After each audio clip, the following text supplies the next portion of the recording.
خرد مندوں سے کیا پوچھوں کہ میری ابتدا کیا ہے، کہ میں اس فکر میں رہتا ہوں میری انتہا کیا ہے۔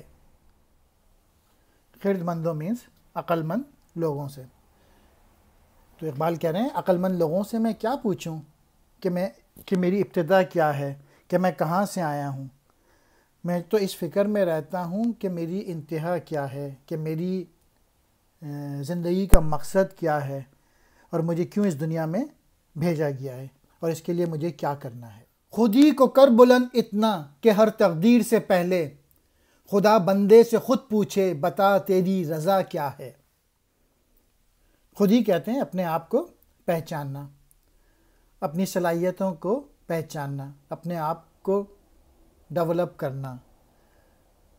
تو اقبال اس شعر میں کہہ رہے ہیں کہ خود ہی کو کر بلند اتنا۔ میں نے خود ہی کے مختلف اسٹیجز سمجھے ہیں۔ ایک اسٹیج یہ ہے کہ بہت ہی بیسک اسٹیج ہے محنت کرنا۔ اتنی محنت کرو کہ اللہ میاں خود پوچھیں بتا تیری رضا کیا ہے، تو کیا مانگتا ہے۔ یہ پہلی اسٹیج ہے۔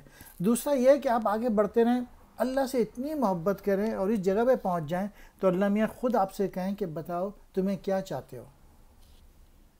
مقام گفتگو کیا ہے اگر میں کیمیا گر ہوں، یہی سوس نفس ہے اور میری کیمیا کیا ہے۔ کیمیا گر کہتے ہیں معمولی کو اعلیٰ بنانے والا۔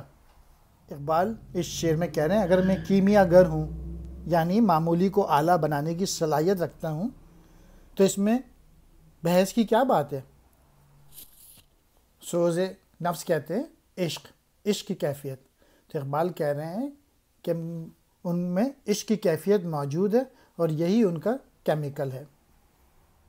نظر آئیں مجھے تقدیر کی گہرائیاں اس میں، نہ پوچھ اے ہم نشیں مجھ سے وہ چشم سرمسا کیا ہے۔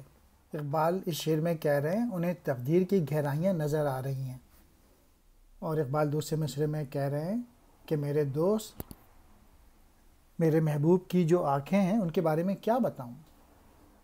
اگر ہوتا وہ مجذوب فرنگی اس زمانے میں تو اقبال اس کو سمجھاتا مقام کبریا کیا ہے۔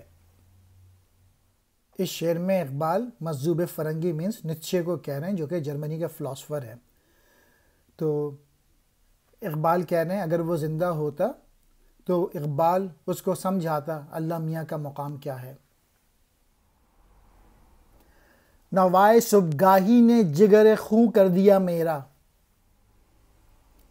خدایا جس خطا کی یہ سزا ہے وہ خطا کیا ہے۔